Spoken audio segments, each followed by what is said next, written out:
So it was a complicated process. Which, by the way, were preparatory. Those are way before the main collapse was initiated with the towers with the top-down demolition versus the classical or more classical bottom-up situation with Building 7. I want to come back with Kevin Ryan and, Kevin, have you walk through that and then all the new thermite information that you have. But, I mean, stepping back from this, do you ever wake up at 3 a.m. at night sweaty like I do or freaked out?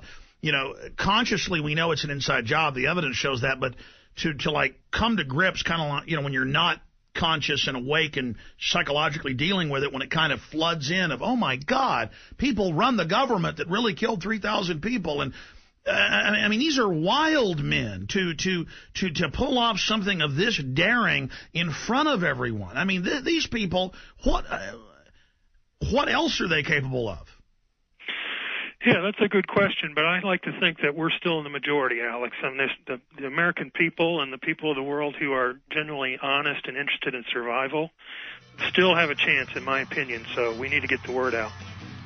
Well, I know this. I mean, about every few weeks I wake up 3, 4 a.m. covered in sweat thinking about 9/11, and I'm like, oh, my God, I'm this prominent person fighting murderers who will just kill 3,000 people like that to get power and to be able to launch wars. And it's real. I mean, they really did it, and it just hits me like a ton of bricks, and I've got to just literally cry out to God for support, or I couldn't continue on. Stay there, Kevin Ryan. We appreciate your courage.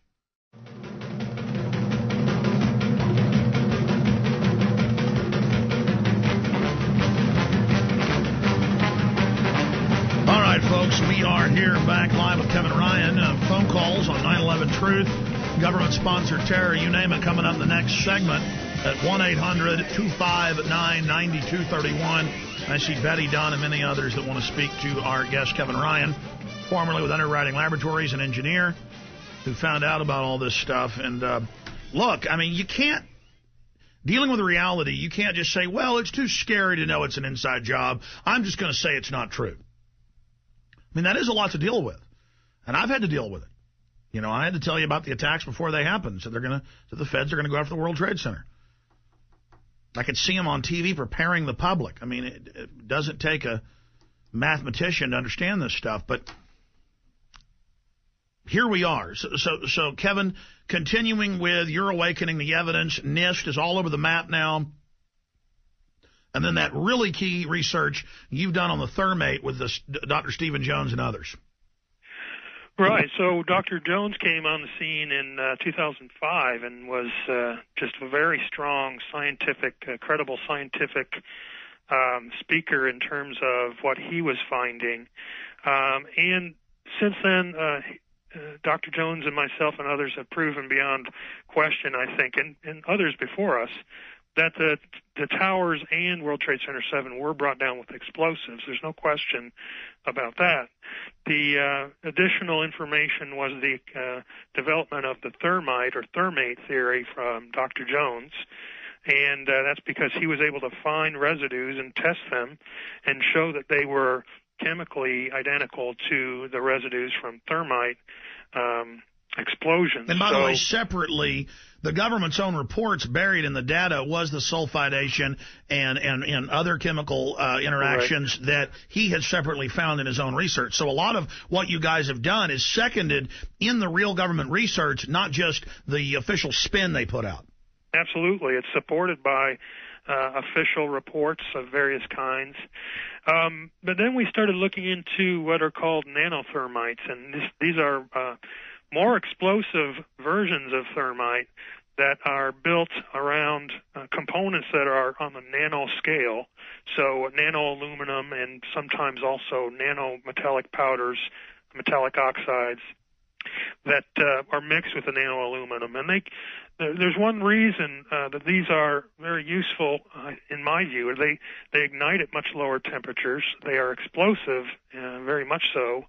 And also, they create fire, as I suggested, where fire would not otherwise have existed. They're also applicable to this situation in that if you look at where the fireproofing upgrades and the elevator work was done in the 2 years before 9/11, you find out that the floors where fireproofing upgrade was done match up very very well, almost exactly, if not exactly, with the floors of impact and fire and failure, or so-called failure, in the towers.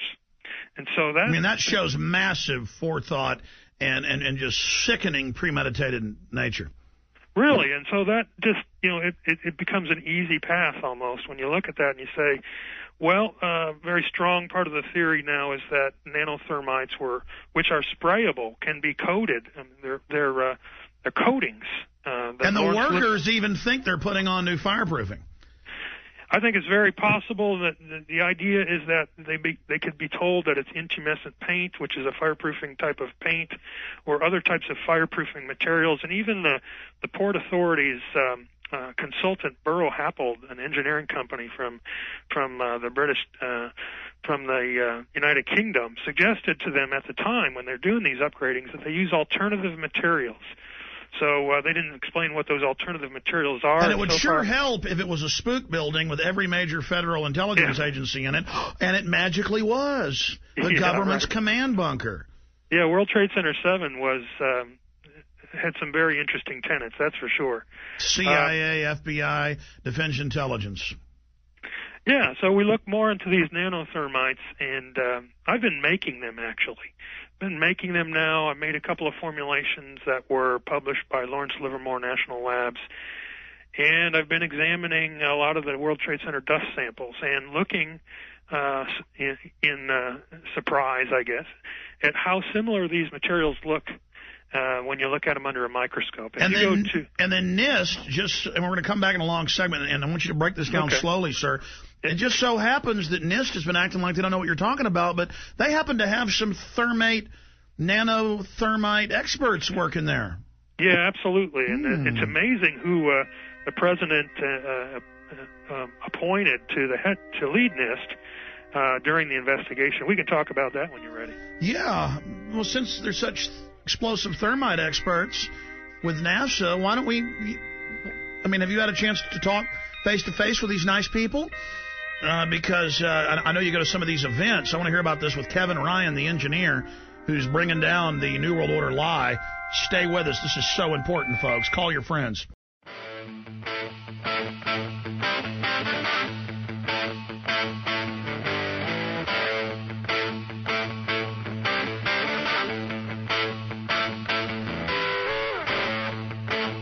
He's with Architects and Engineers for 9/11 Truth.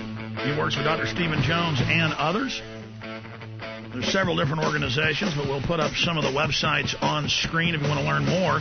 We were trying to give out some websites before we went to break, Kevin and Ryan, for people to look at the explosive nanothermite you've made that mirrors the government programs. We know the Pentagon's worked with this, NASA's worked with this, and the folks at NIST should know all about it, because just so happens of only maybe 10 experts in the world, you've got a couple of them that just so happen to be given the investigation. So I would imagine they want to work with you, since this is their line, their specialty, their signature.